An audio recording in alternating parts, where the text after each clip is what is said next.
Everyone. इस समय मैं आपको क्लास 9th के आईसीएसई एग्जामिनेशन में कुछ इंपॉर्टेंट क्वेश्चन जो आपके एग्जाम में आएंगे वो बताने जा रही हूँ। चलिए आइए शुरू करते हैं। ठीक है, सबसे पहले यहाँ पे हमने लिया नेम द फॉलोइंग, है ना, कुछ इंपॉर्टेंट क्वेश्चंस लिए, ये हमने ले लिया। और यहाँ हमारे क्वेश्चन का जो फंडा है वो है नेम द फॉलोइंग। कह रहे हैं blood plasma from which the fibrinogen has been removed. क्या कहेंगे इस कंपोनेंट को जिसके ब्लड के प्लाज्मा में से फाइब्रिनोजन हटा दिया गया हो, इसको रिमूव कर दिया गया हो, तो आपका आंसर हो जाएगा SERUM। As the term is given here, this is blood लिखा हुआ है तो आप इसको ब्लड सीरम लिख सकते हैं। लिखना चाहिए, सीरम पर भी नंबर मिलेंगे क्योंकि ब्लड क्वेश्चन में ऑलरेडी मेंशन है। सेकेंड पॉइंट पे जाइए, कह रहे हैं a pigment which gives coloration to the skin। मतलब आपके स्किन को कलर कौन सा पिगमेंट प्रोवाइड करता है। यहां सेकेंड वाले का आंसर हो गया melanin, MELANIN, melanin, MELANIN, melanin, है ना। ये मेलानिन सनलाइट से प्रिवेंट करता है, यानी ये यूवी रेज से भी हमारा प्रोटेक्शन करता है और स्किन के कलर को पिगमेंट प्रोवाइड करता है। ये रीजन है कि अफ्रीकन कंट्रीज के लोगों में मेलानिन ज्यादा पाया जाता है क्योंकि वो इक्वेटर पर रहते हैं। जितना मेलानिन स्किन यूवी रेज के अगेंस्ट उतने ही अच्छी मानी जाएगी। तो आपका सेकेंड का आंसर हो गया मेलानिन। फिर कह रहे हैं अ बैक्टीरिया, एक जीवाणु, which converts nitrites TES into nitrates। एक ऐसे बैक्टीरिया का नाम बताइए जो नाइट्राइट्स को नाइट्रेट में कन्वर्ट करता हो। चैप्टर है economic importance of bacteria and fungi और जो टॉपिक है उसका नाम है नाइट्रिफिकेशन। यहां हम लोग आंसर लिखेंगे नाइट्रोबैक्टर, NITROBACTER। ये आपका आंसर हो गया। The name is nitrobacter. Next आइए, a severe protein deficiency disease usually affecting children. एक ऐसी बीमारी का नाम बताएं जो प्रोटीन की कमी से होता हो और वो यूजुअली बच्चों को अफेक्ट कर रहा हो। आइए फोर्थ वाले का आंसर हम लोग लिखेंगे क्वाशियरकॉर। ये हो गया आपका KWASHIORKER,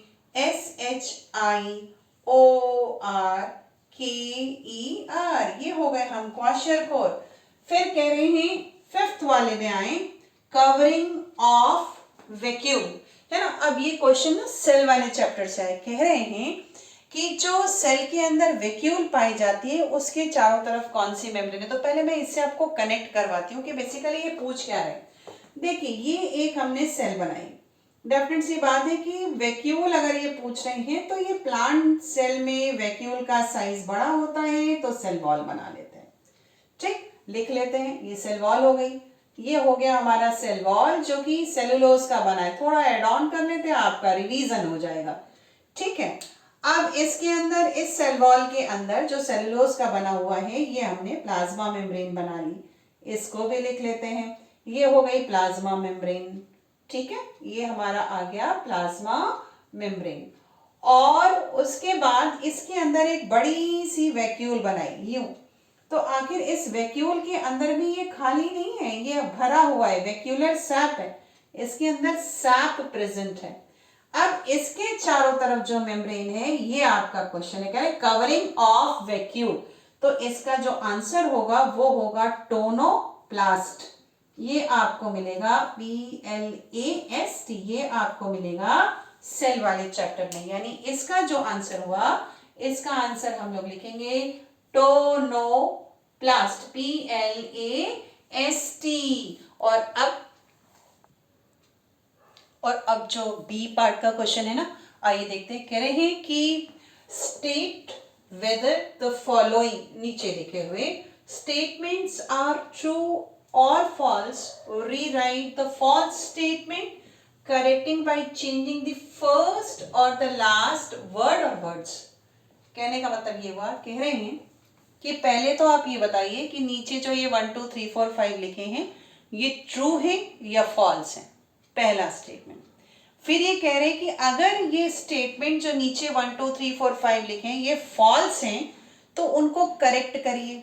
और करेक्ट करने के लिए या तो आप पहले वाले कुछ एक या दो वर्ड्स चेंज कर सकते हैं या एक ही चेंज कर सकते हैं, या सेंटेंस के लास्ट में लिखे हुए वर्ड्स को आप चेंज कर सकते हैं। अब हम अपने क्वेश्चन या सेंटेंसेस की तरफ आते हैं। पहली बात तो ये होती है कि जैसे ही आप इस क्वेश्चन को अटेम्प्ट करेंगे, कंसीडर करिए ये आपका लिखा हुआ, आपने डाला क्वेश्चन नंबर 1 का पार्ट नंबर बी, क्वेश्चन 1 डाला आपने, तो हमें ये लिखना होता है पूरा पूरा, जैसे ह्यूमन टीथ आर होमोडॉन्ट। जब आप इस आंसर को अपनी कॉपी में लिखेंगे तो एफ लिखने के बजाय आपको लिखना है FALSE, पूरा स्टेटमेंट देना, पूरा स्टेटमेंट लिखना है कि ये स्टेटमेंट फॉल्स है। अब हमें इस स्टेटमेंट को करेक्ट करना है। तो ये होमोडॉन्ट का मीनिंग होता है कि किसी के सारे दांत एक जैसे हैं, लेकिन आपको पता है कि ह्यूमन में तो सारे दांत एक जैसे हैं नहीं बच्चों, है ना। 4 तरीके के दांत तो आपकी बुक के डायग्राम में ही बने हुए हैं, जैसे इंसाइजर बना हुआ है, कैनाइन है, प्रीमोलर है, मोलर है। I just want to tell you कि जब हम रीराइट करेंगे तो इतना तो आपको लिखना है ह्यूमन टीथ आर होमोडॉन्ट, है ना। ये होमोडॉन्ट हमें हटाना है और करेक्शन में हम यहाँ पर लिखेंगे हेट्रोडॉन्ट, है ना। तो हमारा लास्ट वर्ड करेक्ट हो गया, HETERODONT,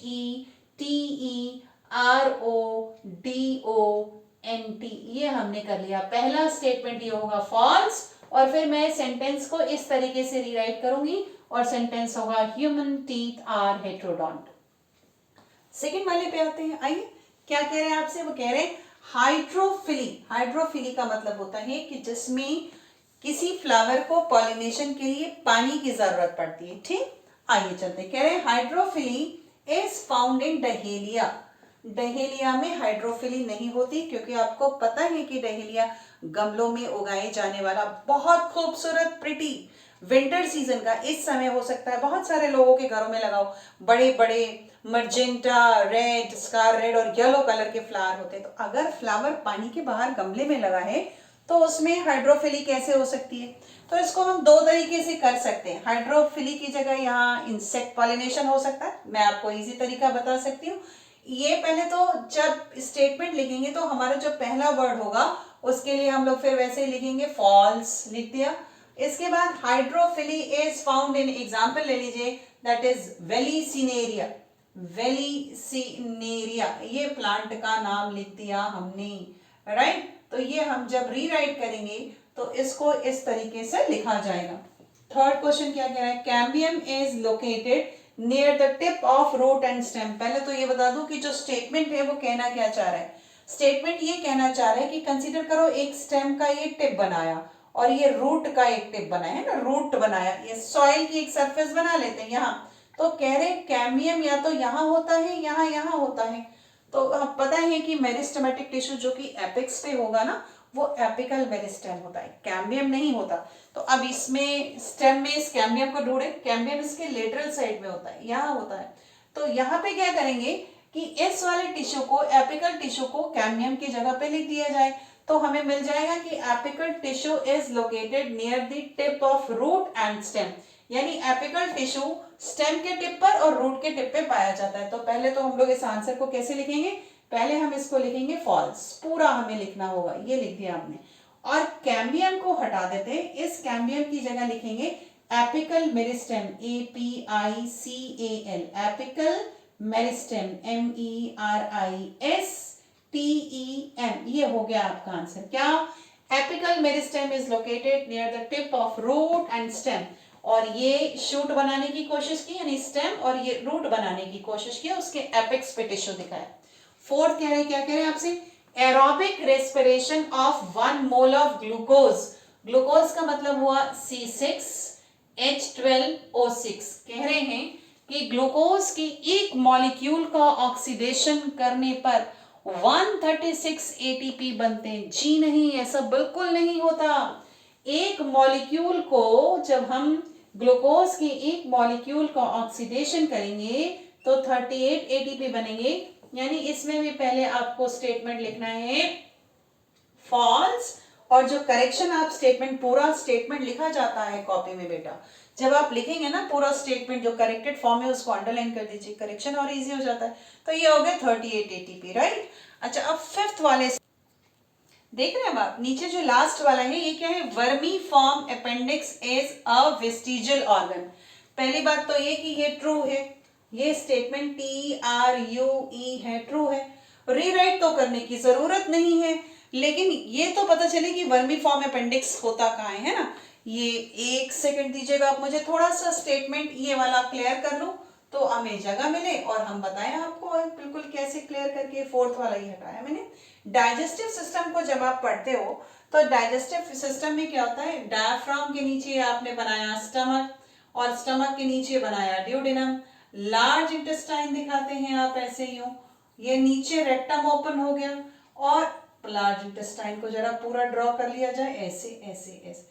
बीच वाले हिस्से में आप स्मॉल इंटेस्टाइन दिखाते हैं ऐसे, ये दिखाते हैं आप, यूं दिखाते हैं, ये स्मॉल इंटेस्टाइन। जहां जाके जंक्शन कर रहा होता है ना, इसको हम कहते हैं वर्मी फॉर्म अपेंडिक्स। ये है vermi form appendix, this is VERMI, vermi form, और फिर क्या कह रहे हैं ये अपेंडिक्स, APPENDIX।